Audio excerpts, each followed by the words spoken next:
Ever try to launch like covert op with a supply convoy just kind of trailing behind you? Yeah. Talk about ruining the mood, right? That's the reality for our Army Special Operations Forces, RSOF. And today, we are diving deep, deep into how they keep those missions going, without tipping their hand. We got it all laid out for us today. Chapter 6 of ADP 305. That's the Army's doctrine on special operations, right?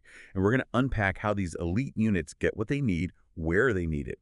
And just so you know, we're speaking directly to you throughout this whole deep dive. Because let's be real, you are the reason we are here. Your mission is our mission, and that's making sure you've got the intel to succeed.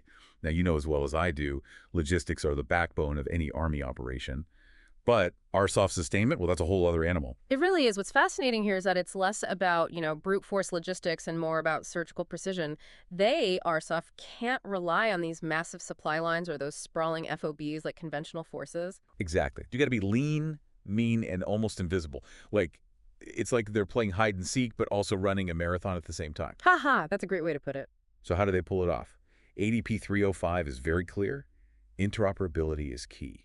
Absolutely. You're talking about coordinating with this complex web of players. I mean, we're talking theater army, the Joint Force Commander, even embassies or local sources. It all depends. Hold on. Let's break that down for a second, Yeah. especially for our listeners who, might not be on all the jargon.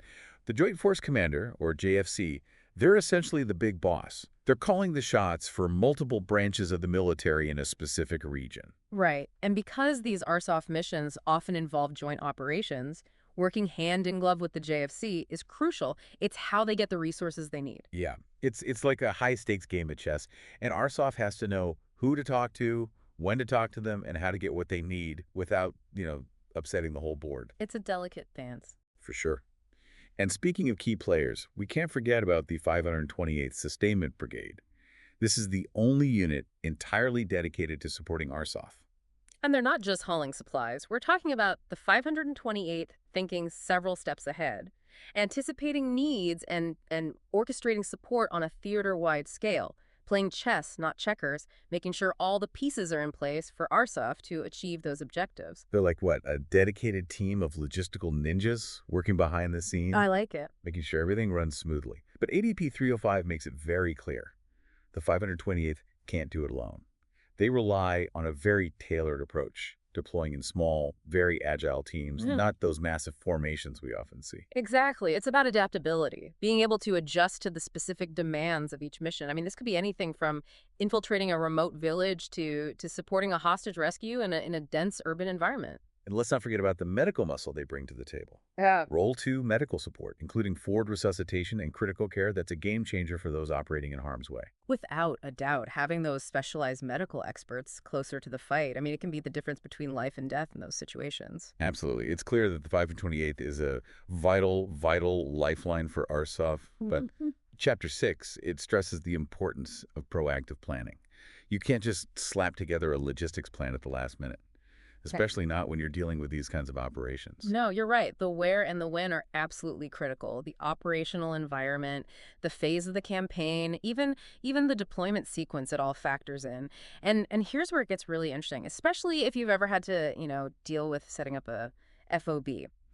RSOF, they can't always rely on those established supply chains or infrastructure. Right. Imagine, trying to build a logistics network in a denied area, where you're constantly on the move or trying to maintain that low profile. It's like trying to assemble a puzzle, but you're riding a roller coaster, blindfolded. Yeah. Like, talk about a logistical nightmare. Yeah. But ADP 305, it's all about finding solutions to those nightmares. Right.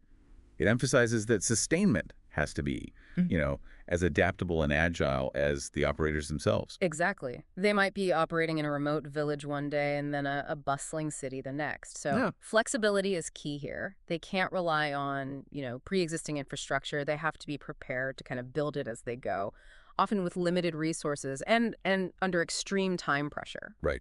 And let's not forget about the elephant in the room, redeployment.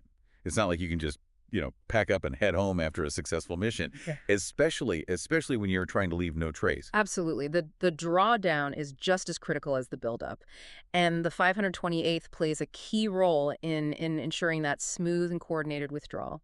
They're responsible for accounting for all personnel and equipment, often under the cover of darkness or while evading enemy observation. So they're like, what, logistical ghosts? Making things appear and disappear at will? Yeah, something like that. And speaking of ghosts, ADP 305 uses this term, stealthy sustainment, which honestly sounds like something straight out of like a spy thriller. It does, doesn't it? Yeah. But it might sound glamorous, but the reality is it's incredibly challenging. Discrete operations demand discrete logistics. You can't exactly have a convoy of supply trucks rolling through a denied area if you're trying to maintain operational security. Right, right. So how do they balance, the need for supplies with the need to stay off the radar? I mean, are we talking like pack mules and secret underground tunnels? It can get pretty creative. They might use unconventional methods of transportation like airdrops, small boats, or even pack animals, depending on the terrain and the situation. And sometimes they have to rely on, local networks and resources, Hmm. which requires building trust and navigating, those complex cultural sensitivities as well. So this sounds like improvisation is a vital skill for these sustainment teams. They have to be ready for anything and everything. Absolutely. They got to think outside the box and adapt to whatever the mission throws at them, whether it's finding fuel in a war-torn country or discreetly evacuating a wounded operator. And speaking of equipment, we all know that RSOF relies on some pretty high-tech gear, Oh, yeah. but maintaining that equipment in austere environments, and that's a whole other level of complexity. You're telling me we're not talking about, a quick trip to the motor pool here. They might not have access to the usual repair facilities or specialized tools or even, a steady supply of spare parts. Right, right. So how do they keep everything up and running? It's not like they can just, Amazon Prime and do park to the middle of nowhere. Right. It takes a combination of proactive planning, ingenuity, and honestly, a bit of luck. They might pre-position supplies along potential routes or train operators to perform basic maintenance in the field, or even deploy specialized maintenance teams alongside those operational units. So it's all about being prepared for the worst and hoping for the best.